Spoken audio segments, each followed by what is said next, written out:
आगे लेने जा रहा हूँ, पीछे रहो, आगे आओ, आगे आओ, इधर आओ, सामने आओ मेरे। अरे मैं रामगढ़ के नौजवानों को आगे लाने की कोशिश कर रहा हूँ और तुम लोग पीछे रहे हो। मेरी माता और बहनों इधर जाओ, आप इधर जाओ, आप इधर जाओ और सामने आओ ना, लंबे इधर आओ, सामने आओ मेरे, सामने आओ भाई। आप लोगों को मैं आगे लाने की कोशिश कर रहा हूँ, पीछे नजर नहीं आओगे, आगे रहना सीखो ताकि आंखों के सामने नजर आओगे और जो नजर आएगा वही चल पाएगा। इसलिए आप लोग आगे आ जाए मेरे, और मेरी माताएं बहने बैठ जाए, जितनी भी मेरी माताएं बहने आ जाए। थोड़ा थोड़ा देर से जाओ बच्चों, बच्चों तुम खड़े हो, इधर आओ, इधर आओ, माता बहन बैठे रहो, इधर जाओ, थोड़े और लंबे जाओ, लंबे जाओ, आप पीछे आओ, इधर लंबे हो, लंबे हो, लंबे जाओ पीछे, पीछे करो, लंबे कुर्सी लाना। अरे मेरे मैं कह रहा हूँ थोड़ा लंबे जाओ, बैठ जाओ नीचे, बैठ जाओ यार। अरे धरती माता बढ़िया, आ जाओ, बैठ जाओ, बैठ जाओ सारे नीचे, बैठो भाई, मेरी माता और बहनों बैठ जाओ, बैठ जाओ।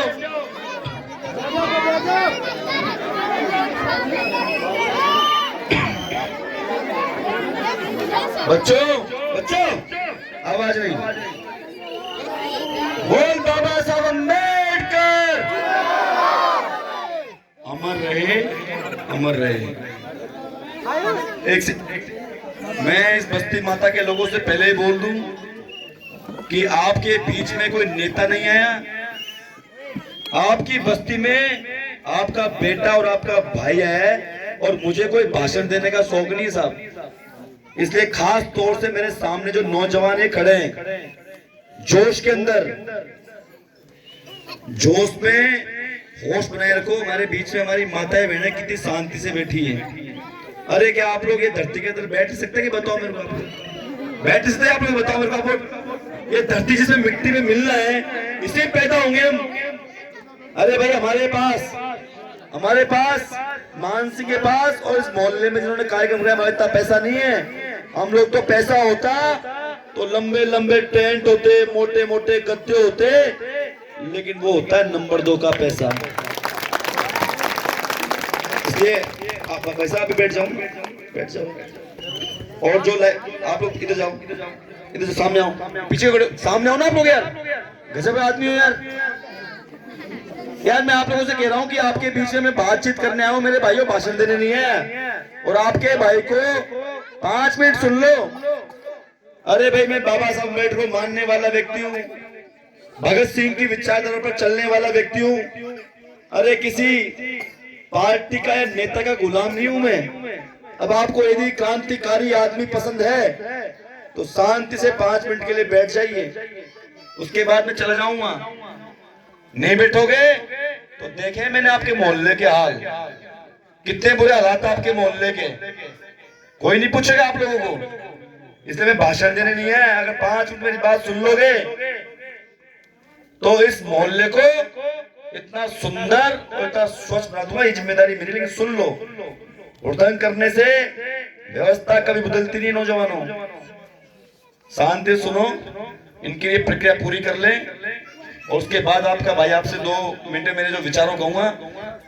चंदोलिया साहब इस स्वागत का कार्यक्रम जल्दी कर लो।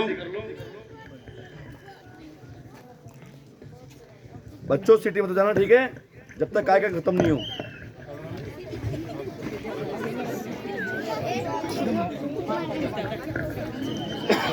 गांव के बड़े बूढ़ों से निवेदन है कि वे भाई मान सिंह जी का स्वागत करें। संडा राम जी, राम जीवन जी, और उधर भी है नैनो राम जी, कान्हा राम जी, सभी है जो आ जाओ। जगदीश नारायण जी बड़े बूढ़े आ जाओ सभी।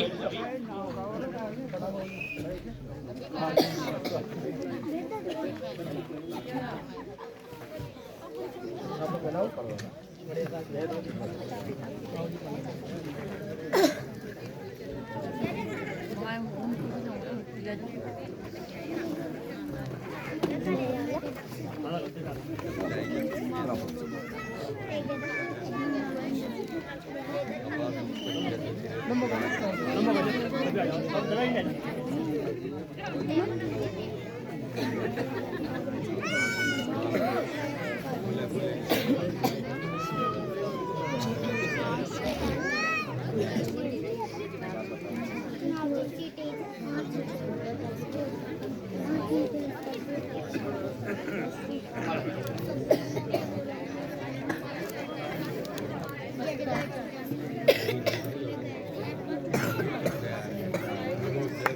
साथ ही हमारे बीच पधारे हुए रेगड़ समाज के जयपुर जिला ग्रामीण अध्यक्ष श्रीमान कालूराम जी चांदोलिया साहब का भी स्वागत करेंगे। साहब अपना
इस सभा को आगे बढ़ाते हुए मैं कालूराम जी से निवेदन करता हूं कि 2 शब्द कहे।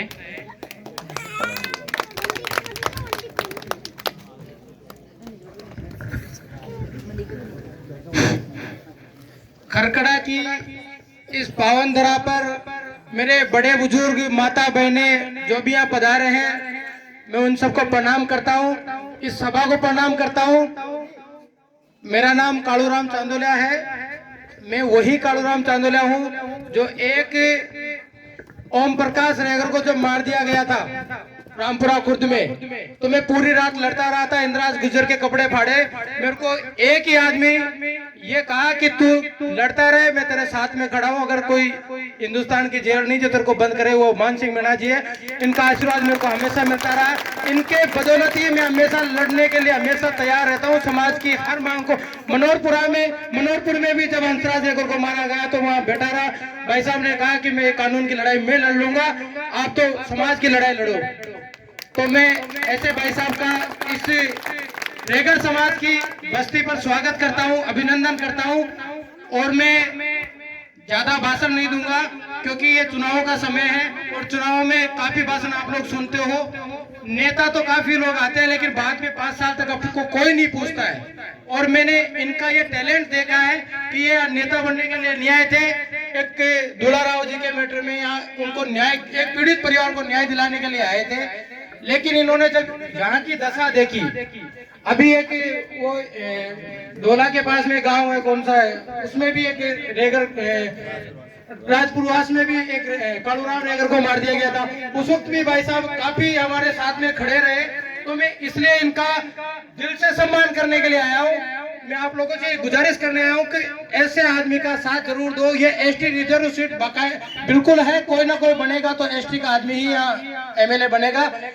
यहाँ पर आपका और हमारा कोई अस्तित्व नहीं है। ओनली छोटे चुनाव जो है वही अपन लड़ सकते हैं, इसलिए कोई ना कोई बनेगा। लेकिन बने तो ऐसे आदमी को तो अपन विधानसभा में भेजे जो सीट के ऊपर दबा दबा कर मुख्यमंत्री की और अन्य मंत्रियों की आंखों में ये रोशनी डाले कि जमरामगढ़ में क्या काम करना है, क्या नहीं करना है। कम से कम टेबल बजाने वाला आदमी भेजे। शेर का बच्चा एक ही अच्छा, इसलिए अपने को ऐसा ही आदमी भेजना है जो टेबल बजा बजा कर ये कहे कि जमरामगढ़ को आज बिजली की जरूरत है, आज पानी की जरूरत है, आज सुख सुविधाओं की जरूरत है। हालांकि जितने भी एमएलए कोई भी जीतेगा वो अपने बाप के पैसों से नहीं करवाता ये काम सब सरकारी कामों से होते हैं, लेकिन ये आदमी जो आपके बीच में खड़े हैं वो आपके अधिकारों के लिए भी लड़ाई लड़ते हैं, इसलिए मुझे ये बहुत ज्यादा पसंद है। तो इसीलिए मैं वहां से चलकर यहाँ आया हूँ कि मैं भाई साहब का स्वागत जरूर करवाऊंगा, क्योंकि इन्होंने रेगर समाज का मान सम्मान बढ़ाया है और मेरा दायित्व बढ़ता है कि आज अगर ये खरकड़ा की इस धरती पर आ रहे हैं तो मैं भी इनका मान सम्मान बढ़ाऊं। आप लोग जो भी सवाल जवाब करने हो भाई साहब से करें, भाई साहब आपको संतुष्ट करके जाएंगे, बिना संतुष्ट करे नहीं जाएंगे, ये मेरा वादा है।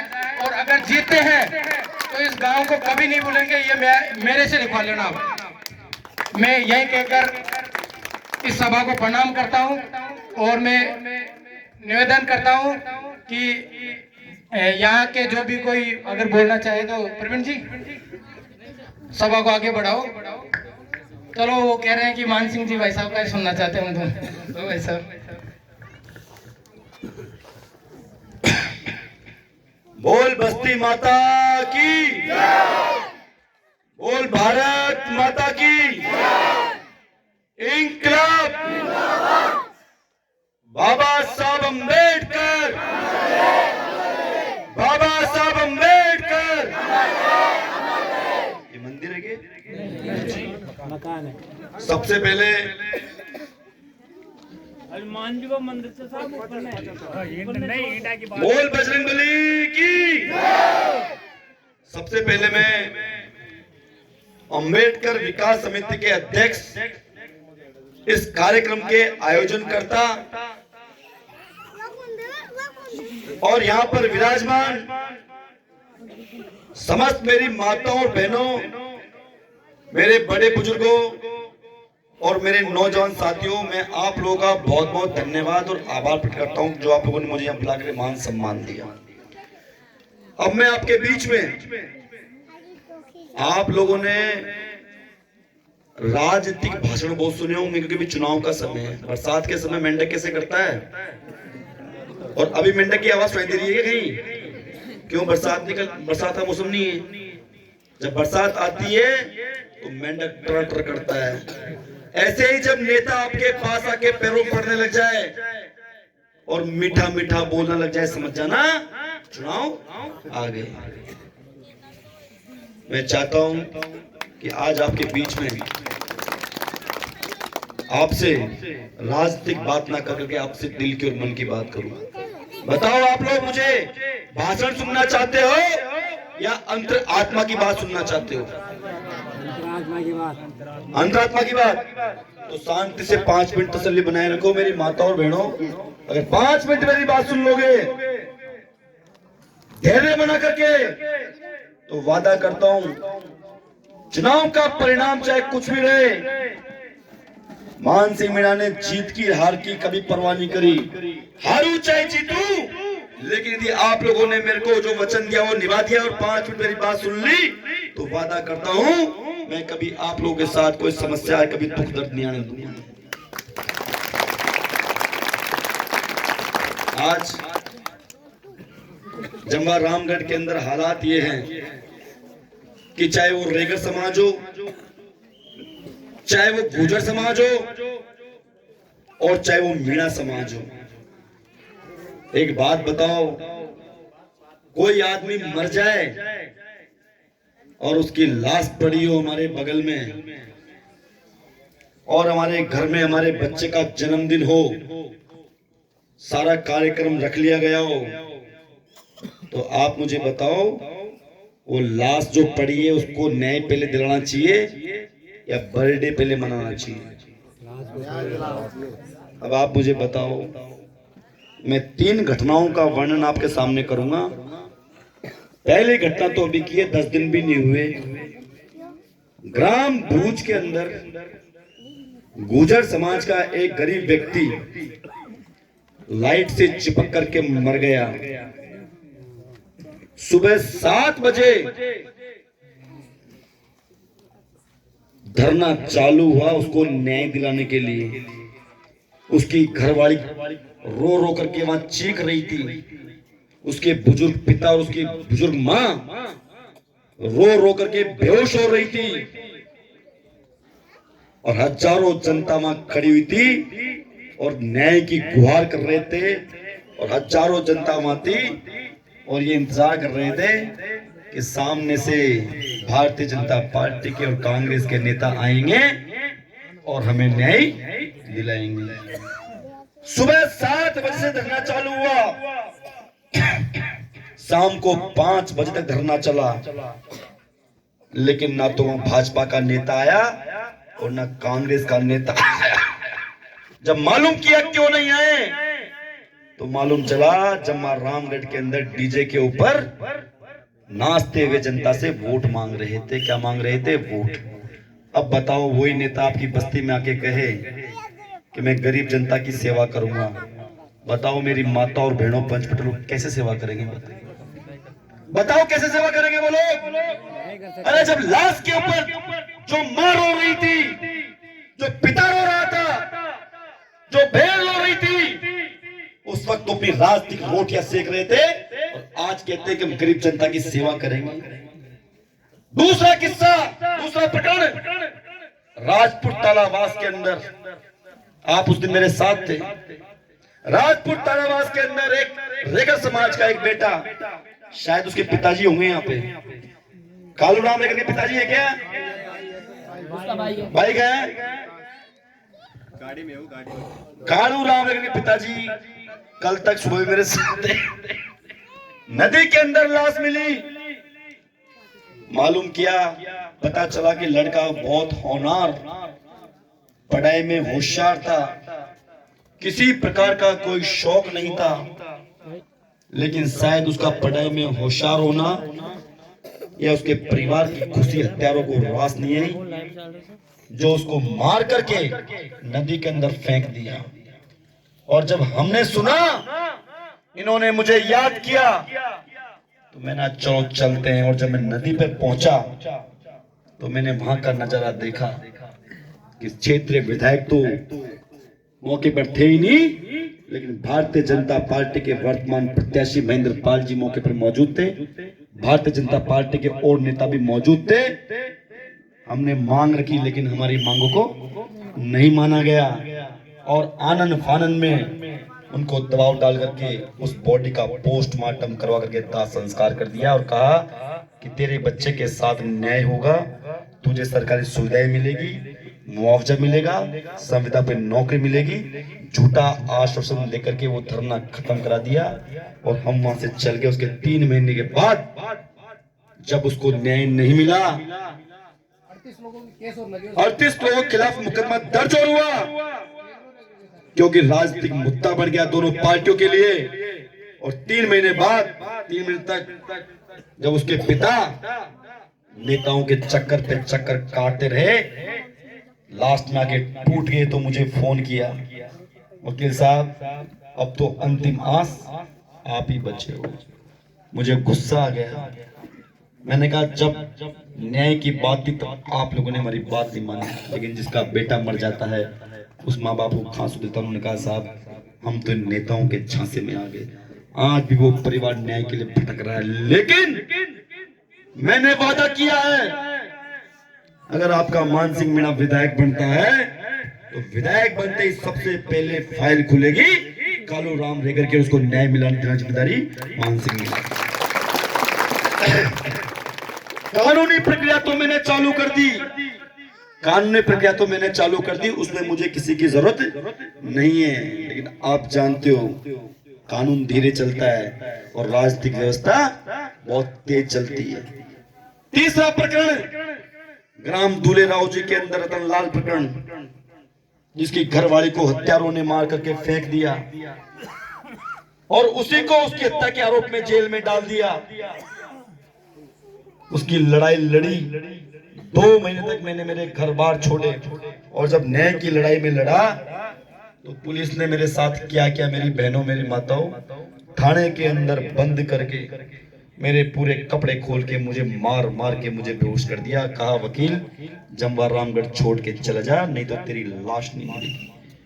मैंने कहा मर जाऊंगा, लेकिन जब तक हत्यारों को गिरफ्तारी नहीं होगी जमवा रामगढ़ छोड़ के जाने वाला नहीं। और हत्यारों की गिरफ्तारी हुई थी, हत्यारे जब जेल में गए उसके बाद में चैन से बैठा। ये सारे 3 प्रकरण मैंने आपको इसलिए बताया। गरीब परिवार की कोई जाति नहीं होती, चाहे वो गुजर हो, मीणा हो, रेगर हो, बड़ाई हो, गरीब गरीब होता है। गरीब की कोई सुनने वाला नहीं होता। और अपराधी की कोई जाति नहीं होती, चाहे वो मीणा हो, चाहे वो जाट हो, चाहे वो रामगढ़ के अंदर इतने गंभीर हालात है। एक बात बताओ, जब किसी का मामले के अंदर ये नेता न्याय दिला नहीं सकते तो आपकी समस्याओं का समाधान कैसे करेंगे? और आप लोग 30-40 साल से आंख बंद करके पार्टियों का पट्टा बांध करके वोट देते आ रहे हो। कोई पूछने वाला नहीं है, आपसे कोई वोट मांगने नहीं आता, फिर भी आप पार्टियों के नाम पे दे कांग्रेस, दे बीजेपी, दे कांग्रेस, दे बीजेपी, और 5 साल बाद फिर रोते हो कि हमने तो चोर नेता चुन लिया। मैं आप लोगों से पूछना चाहता हूं, यहां बैठे हुए लोगों से, कि जिन मुद्दों पे मैं बात कर रहा हूं और जिस तरीके से मैं आपको समझा रहा हूं, क्या आज से पहले आपके बीच में कोई नेता आपको समझाने आया? ईमानदार से बोलना, कोई समझाने आया? माता बहनों को आया? क्यों नहीं आया? कभी आपने सोचा? 3 दिन बाद चुनाव निकल जाएंगे, आपको कोई राम राम भी नहीं करेगा। मैं पूरे चम्बारामगढ़ में घुमा तो मैंने देखा 90% मोहल्लों के अंदर मुझे समस्या क्या मिली? पानी की समस्या, पीने के पानी की। और खास तौर से बात करूं मैं रेगर समाज की, बड़ाई समाज की, रेगर समाज की, बड़ाई समाज की, नायक समाज की, तो इनको तो पास जिस गांव में रह रहे हैं उस गांव में तो रहने के लिए इनके पास मकान का पट्टा भी नहीं है। ये 3 समाज, बड़ाई, रेगर और नायक, इनको इनके गांव से कब उठा के फेंक दिया जाएगा आपको मालूम भी नहीं चला, क्योंकि आप लोगों के पास मकान का पट्टा नहीं है। लेकिन आप लोगों ने कभी नेताओं से कहा कि साहब हमें पट्टा दो? कभी आपने कहा कि साहब हमारे कालूराम देगर को न्याय दो? तो फिर किस बात के वोट है? किस बात का स्वागत है? क्यों आप उनका फेटा बांधते हो? क्यों उनके आप माला पहनाते हो? अरे क्यों अपनी आत्मा को धोखा देते हो? तो मैं तो यहाँ आज इस नौजवान साथियों, चुनाव के 3 दिन बाकी, कान खोल के सुन लो, 25 तारीख के बाद ना तुम्हारे भाजपा काम आएगी और ना तुम्हारे कांग्रेस काम आएगी। काम तुम्हारा मान सिंह मीणा, तुम्हारा भाई काम आएगा। ध्यान, आज से पहले कितने मुद्दों में काम आ गए? मैं पूछना चाहता हूँ रेगर समाज के लोगों से, कहां गए वो कालूराम लेकर के हत्यारे? इसलिए मेरा आप लोगों से हाथ जोड़ के प्रार्थना है, मेरा निवेदन है कि किसी गरीब परिवार को न्याय दिलाने के लिए मुझे किसी विधायक के पद की जरूरत नहीं है, लेकिन टूटी सड़कें, मोहल्ले में पीने के पानी की व्यवस्था, स्कूल की व्यवस्था, हॉस्पिटल की व्यवस्था, ये काम करवाना चाहते हो तो फिर तो मुझे विधायक बनाना ही पड़ेगा, इसके अलावा दूसरा विकल्प नहीं है।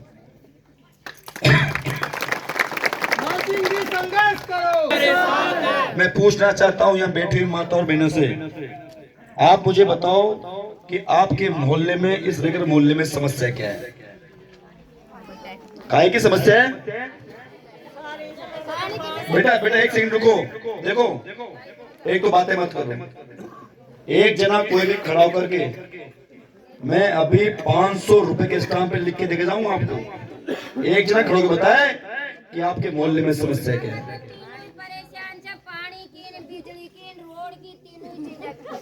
देखो बहनों, हंसो मत, हंसने वाली बात नहीं की इन्होंने, हंसो मत। इन्होंने पानी, बिजली और सड़क।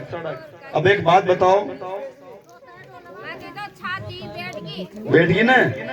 तो मैं ये कह रहा हूं इस मोहल्ले के लोगों से, आज इस बस्ती माता के बीच में, बस्ती माता के बीच में आपको वचन देके जा रहा हूं, आपसे वादा करके जा रहा हूं, और मेरे ऊपर विश्वास ना हो तो ये आपके समाज का बेटा है, इसकी बात मान लेना, इस पर लिखवा लेना। 500 रुपए का स्टाम्प ले आओ, सुन ले मेरी मां, सुन लो मेरे नौजवान साथियों, 500 रुपए का स्टाम्प ले आओ। यदि आपका बेटा विधायक बनता है तो पीने के पानी की समस्या, सड़क की समस्या और लाइट की समस्या, और साथ में पट्टे की समस्या, इन समस्याओं का समाधान यदि मैं नहीं कर दूं तो आपकी जूती मेरा माथा में स्टाम्प पे लिख दी तैयार। आप अपनी ईमानदारी से बताना, क्या आज से पहले किसी नेता ने स्टाम्प पे लिखने की गारंटी दी है क्या? हैं? ये बाबूजी कह रहे हैं लिखना तो बहुत दूर की बात है, कोई समस्या ही नहीं पूछता। ये सच्चाई है। अरे लिखना तो बहुत दूर की बात है, कोई समस्या ही नहीं पूछता। मैं बताता हूँ बाबूजी, समस्या क्यों नहीं पूछते? क्योंकि दोनों पार्टियों ने क्या सोच रखा है कि बिना मांगे पार्टी के गुलाम है। पार्टी के गुलाम जाएंगे कहां? या तो पंजे में या फूल में। फिर कोई क्यों पूछेगा? मैं आप लोगों से कहना चाहता हूं, ये मौका है। कैसे विश्वास दिलाओ? या तो 500 रुपए स्टाम्प पे लिखवा लो, या फिर इस भाई कालूराम चंदेला की बात पे विश्वास कर लो। ये आपके समाज का बेटा हर फूल बेनीवाल लेकर कछवाड़ी का, इसकी बात पे विश्वास कर लो। ये केरा का बास का पवन खोरवाल, ये आपके समाज का बेटा है। ये तीनों मेरी गारंटी दे देंगे, क्योंकि तीनों ने मुझे ढंग से भली बाती पढ़ा और जाना पहचाना। भैया तुम तीनों मेरी बात की गारंटी देने तैयार हो क्या? बिल्कुल सर, बिल्कुल तैयार, बिल्कुल साहब। अब बताओ, इन तीनों भाइयों की गारंटी देने के बाद भी यदि आप तो माता जी फिर मुझे विश्वास दिलाओ, नहीं फिर मुझे विश्वास दिलाओ कि पूरी बस्ती माता दोनों पार्टियों की गुलामी छोड़ करके ठोक करके आपके बेटे को वोट देगी। विश्वास दिलाओ, नहीं विश्वास दिलाओ, हाथ खड़े करके। यदि देखो किसी के ऊपर कोई दबाव नहीं है कालूराम जी, अगर आप दोनों हाथ खड़े करके। पटेल जी बहुत बहुत धन्यवाद आपका। तो मैं भी आज आपको वचन देके जा रहा हूं। बेटा बच्चा, आपका बेटा, आपका भाई आपको आज वचन देके जा रहा है। अरे अगर आपका भाई, आपका बेटा विधायक बना तो 3 तारीख के बाद मुझे यहाँ बुलाना।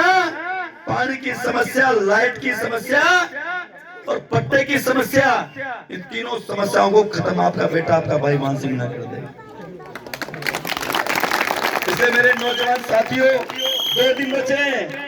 अरे अपनी ताकत को पहचानो, अपनी शक्ति को पहचानो। अब इन 2 दिन में क्या होगा? इन 2 दिन में क्या होगा? इस साइड तो साइड बोला। 2 दिन में क्या होगा मेरी माता और बहनों?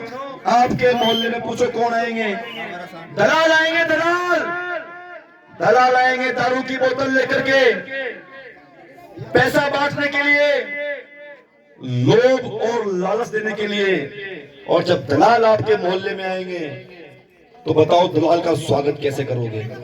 चप्पलों से, चप्पल मार के करोगे नहीं करोगे? लठ मार के करोगे नहीं करोगे? युवा बोले लठ मार के करोगे नहीं करोगे? दलाल ये जब आए, मैं आपको जगाने आया हूं।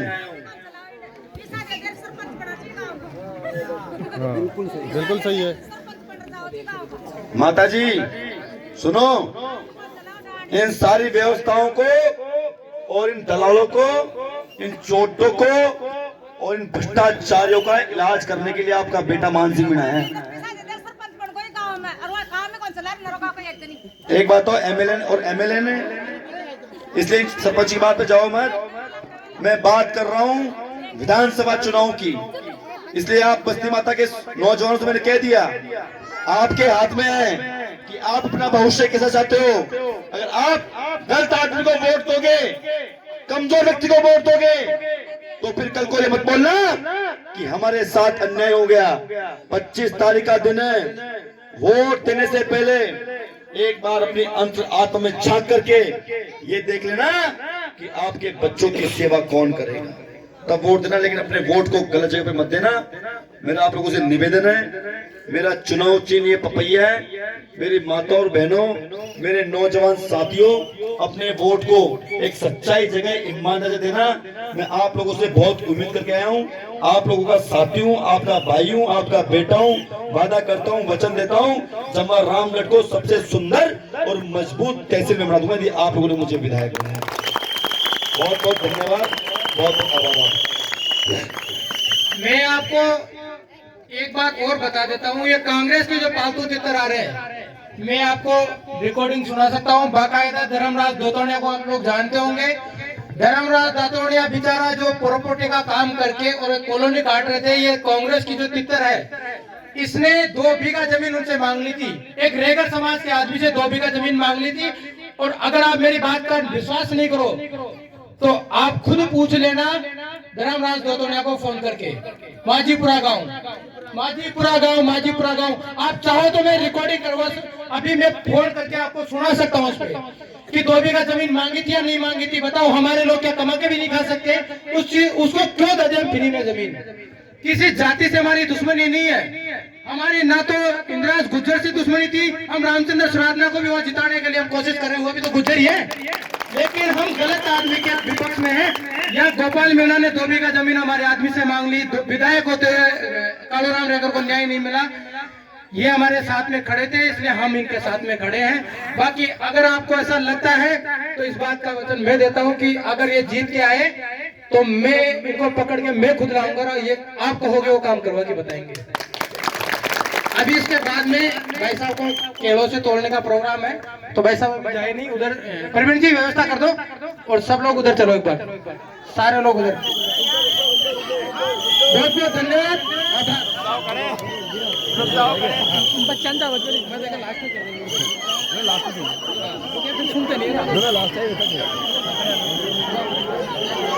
हेलो, अरे केलों से तोल करके भाई मान सिंह का ऐसा स्वागत कर दो कि ये बंदा भी याद रखे। भागलपुर में जाकर के कहे कि जगह पे किसी खरगड़ा की बस्ती में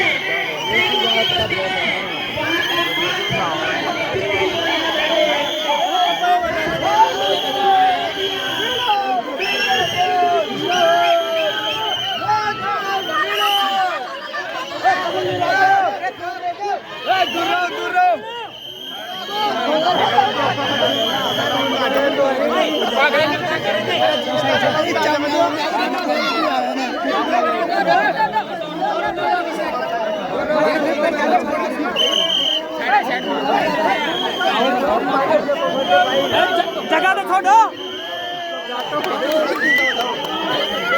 देखो देखो, दूर दूर आराम से, आराम से।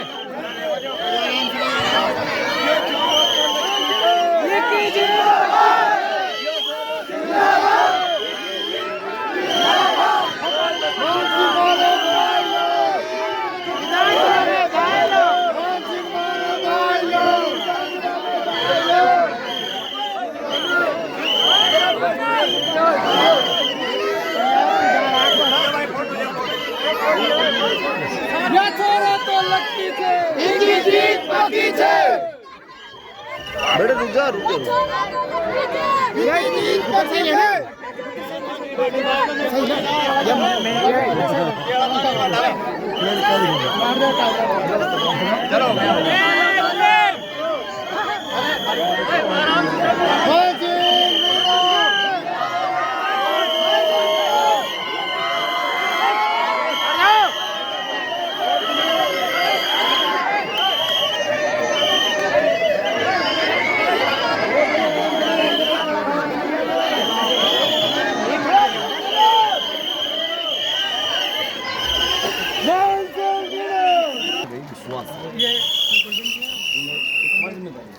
देखो ये मौका है, ये जिम्मेदारी आपकी प्रवीण जी। जिस दिन 3 तारीख को पेटी खुलना परिणाम प्रभाव मानसिंह नहीं करी, लेकिन पेटी में वोट निकाल दिए तो वादा करता हूँ एमएलए से बदल काम दूंगा, दम रखूंगा काम दम।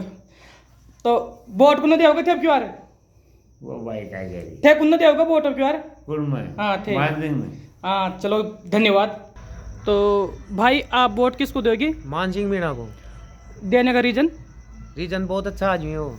और कैसे जानते हैं आप उसको? कैसे जानते हैं इसको, जब रामगढ़ में काफ़ी बार देखा हुआ है मेरा। अच्छा चलो ठीक है भाई, धन्यवाद।